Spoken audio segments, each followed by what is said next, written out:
2024 সালের কোটা সংস্কার আন্দোলন যেন কেটে গেল এক ভয়াবহ দুঃস্বপ্নের মতো। টানা এক মাস ধরে চলা এই আন্দোলনে শত শত ছাত্রের রক্তের বিনিময়ে যেন আবার নতুন করে স্বাধীন হল বাংলাদেশ। 15 বছরের স্বৈরাচারী শাসনের অবসান হয় শেখ হাসিনার। রাষ্ট্রপতির কাছে পদত্যাগপত্র জমা দিয়ে বর্তমানে দেশ ছেড়ে পালিয়ে বেড়াচ্ছেন শেখ হাসিনা। 6 আগস্ট 2024 রাষ্ট্রপতি জাতীয় সংসদ ভেঙে দেন। নতুন সরকার গঠন করতে ছাত্রদের মতামতকেই প্রাধান্য দেওয়ার আশ্বাস দেওয়া হয়। সবার সম্মতিক্রমে প্রধান উপদেষ্টা হিসেবে নির্বাচন করেন ডক্টর মোহাম্মদ ইউনূসকে। আর গ্রামীণ ব্যাংকের প্রতিষ্ঠাতা ডক্টর মোহাম্মদ ইউনূসকে নিয়ে থাকছে বিজনেস ম্যানিয়ার আজকের video. Doctor Mohammad Yunus Bangladeshi Nobel পুরস্কার বিজয়ী ব্যাংকার ও অর্থনীতিবিদ। তিনি চট্টগ্রাম বিশ্ববিদ্যালয়ে অর্থনীতি বিভাগের একজন শিক্ষক ছিলেন। তিনি ক্ষুদ্র ঋণ নামক অর্থনৈতিক ব্যবস্থার জনক হিসেবে সমাদৃত। অধ্যাপক ইউনূস গ্রামীণ ব্যাংকের প্রতিষ্ঠাতা। মোহাম্মদ ইউনূস এবং তার প্রতিষ্ঠিত গ্রামীণ ব্যাংক যৌথভাবে 2006 সালে নোবেল শান্তি পুরস্কার লাভ করেন। তিনি প্রথম বাংলাদেশী হিসাবে এই পুরস্কার লাভ করেন। ডক্টর মোহাম্মদ ইউনূস হলেন পৃথিবীর 7 জন ব্যক্তির মধ্যে একজন, যিনি নোবেল শান্তি পুরস্কার, যুক্তরাষ্ট্রের প্রেসিডেন্সিয়াল মেডেল অব ফ্রিডম এবং যুক্তরাষ্ট্রের কংগ্রেশনাল গোল্ড মেডেল পেয়েছেন। মোহাম্মদ ইউনূস 1940 সালের 28 জুন হাটহাজারীর কাপ্তাই সড়কের বাথুয়া গ্রামের একটি বাঙালি মুসলিম পরিবারে জন্মগ্রহণ করেন। 9 ভাই বোনের মধ্যে তিনি ছিলেন তৃতীয়। তিনি চট্টগ্রাম কলেজিয়েট স্কুল থেকে ম্যাট্রিকুলেশন পরীক্ষায় উত্তীর্ণ হন। পরবর্তীতে তিনি ঢাকা বিশ্ববিদ্যালয়ের অর্থনীতি বিভাগে ভর্তি হন এবং 1960 সালে বিএ এবং 1961 সালে এমএ সম্পন্ন করেন। স্নাতক শেষ করে মোহাম্মদ ইউনূস গবেষণা সহকারী হিসাবে অর্থনীতি ব্যুরোতে যোগ দেন।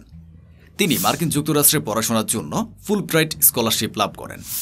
1971 সালে ভ্যান্ডারবিল্ট বিশ্ববিদ্যালয়ের graduate program in economic development থেকে অর্থনীতিতে পিএইচডি ডিগ্রি অর্জন করেন। মুক্তিযুদ্ধ পরবর্তী বাংলাদেশে তিনি চট্টগ্রাম বিশ্ববিদ্যালয়ের অর্থনীতির অধ্যাপক হিসেবে যোগদান করেন এবং বিভাগের প্রধান হিসেবেও কাজ করেছেন। 1974-এর দুর্ভিক্ষের সময় অধ্যাপক ইউনূস বুঝতে পারেন স্বল্প পরিমাণের ঋণ দরিদ্র মানুষের জীবনমান উন্নয়নে অত্যন্ত কার্যকরী হতে পারে। সেই সময় তিনি গবেষণার লক্ষ্যে গ্রামীণ অর্থনৈতিক পরিকল্পনা চালু করেন।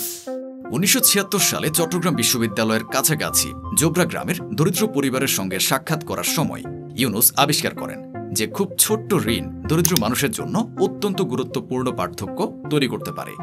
তিনি লক্ষ্য করেন গ্রামের মহিলারা যারা বাঁশের আসবাব তৈরি করতেন তাদের বাঁশ কিনতে উচ্চ সুদে ঋণ নিতে হতো এবং তাদের লাভ ঋণদাতাকে দিয়ে দিতে হতো। প্রথাগত ব্যাংকগুলো দারিদ্রদেরকে উচ্চ ঋণ খেলাপির ঝুঁকির কারণে যুক্তিসঙ্গত সুদে ছোট্ট ঋণ দিতে চাইত না।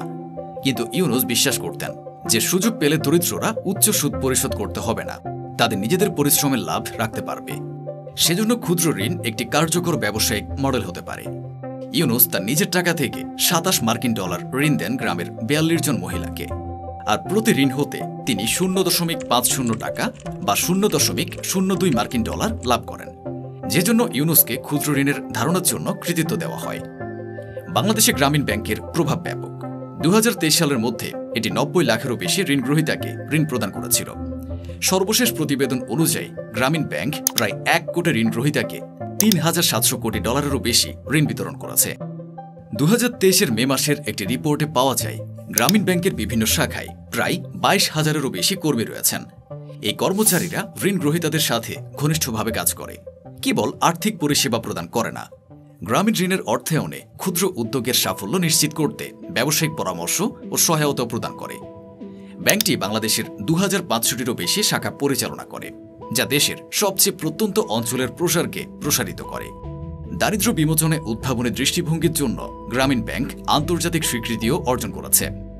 নিম্ন থেকে অর্থনৈতিক ও সামাজিক উন্নয়ন সৃষ্টির প্রচেষ্টার জন্য মোহাম্মদ ইউনূস এবং গ্রামীণ ব্যাংক যৌথভাবে 2006 সালে নোবেল শান্তি পুরস্কারে ভূষিত হয়। গ্রামীণ ব্যাংকের সাফল্য বিশ্বব্যাপী অনুরূপ ক্ষুদ্র ঋণ উদ্যোগকে অনুপ্রাণিত করেছে, যা এই ক্ষেত্রে অগ্রণী হিসাবে এর সুনামকে দৃঢ় করেছে। গ্রামীণ ব্যাংকের প্রভাব বিশ্বব্যাপী স্বীকৃত হয়েছে। 2015 সালের 26 আগস্ট ফরচুন ম্যাগাজিন গ্রামীণ ব্যাংকে তার চেঞ্জ দ্য ওয়ার্ল্ড তালিকায় 12তম স্থান দেয়, যা দারিদ্র্যের মধ্যে থাকা ব্যক্তিদের জন্য নতুন অর্থনৈতিক সুযোগ তৈরি এবং ব্যাংক পরিষেবা থেকে বঞ্চিত ব্যক্তিদের আর্থিক পরিষেবার আওতায় আনার ক্ষেত্রে ব্যাংকের সাফল্যকে তুলে ধরে। এই স্বীকৃতি এবং অর্থনৈতিক উন্নয়নকে উৎসাহিত করতে ব্যাংকের ভূমিকাকে তুলে ধরে। এখন পর্যন্ত দারিদ্র্য দূরীকরণে ক্ষুদ্র ঋণ বা সামাজিক ব্যবসার এই মডেল পৃথিবীর 40টির বেশি দেশে 130টিরও বেশি প্রতিষ্ঠান ধারণ করে চলেছে। এছাড়া পৃথিবীর 80টির বেশি বিশ্ববিদ্যালয় কলেজে তার নামে ইউনুস সোশ্যাল বিজনেস সেন্টার প্রতিষ্ঠিত হয়েছে, যেখানে ডক্টর ইউনুসের চিন্তা, কাজ, ভবিষ্যৎ লক্ষ্য ও তার জীবনাদর্শ নিয়ে গবেষণা হয়। এখন পর্যন্ত 24টি দেশের খ্যাতনামা বিশ্ববিদ্যালয় থেকে তিনি 60টির মতো সম্মানসূচক ডিগ্রি পেয়েছেন।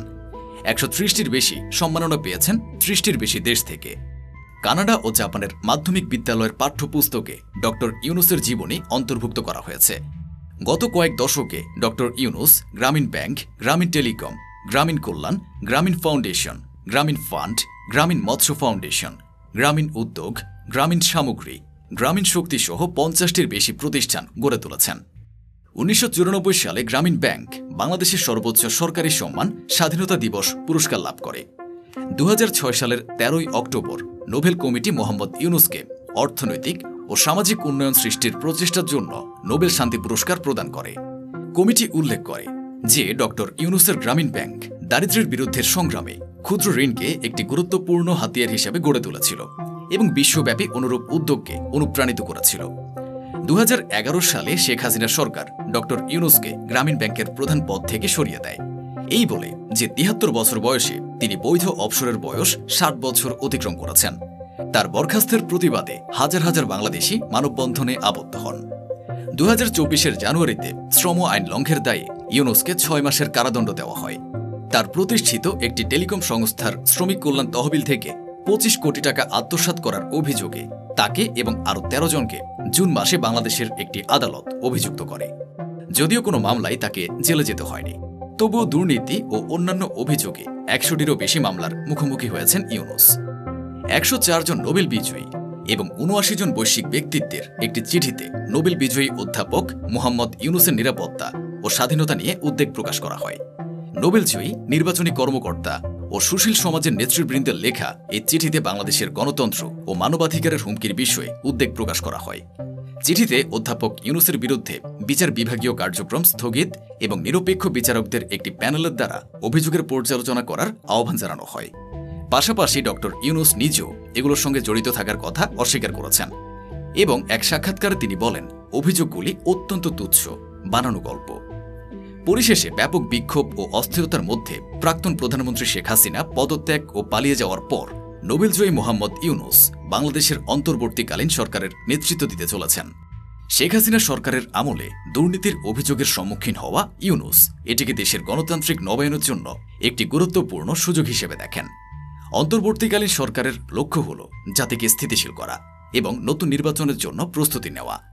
ইউনুসের দীর্ঘদিনের সম্পর্ক এবং সামাজিক ব্যবসা ও দারিদ্র্য বিমোচনের উদ্যোগের প্রতি আরও বেশি মনোযোগ দেওয়ার সম্ভাবনার কারণে তার নেতৃত্বে গ্রামীণ ব্যাংকের ভবিষ্যৎ আরও নিরাপদ হবে বলে আশা করা হচ্ছে। সাম্প্রতিক উত্থানের মূল কারণগুলি মোকাবেলা করার সময় নতুন প্রশাসনকে বিভিন্ন চ্যালেঞ্জ মোকাবিলা করতে হবে। আপনার কি মনে হয়, প্রধান উপদেষ্টা হিসাবে ডক্টর ইউনুস বিশেষ করে দেশের এই অবস্থায় তার যথাযথ দায়িত্ব পালন করতে পারবেন? গ্রামীণ ব্যাংকের ভবিষ্যৎই বা কিরূপ হতে পারে? কোটি কোটি টাকার ঋণ ও দারিদ্রতা থেকে দেশ কি মুক্তি পাবে?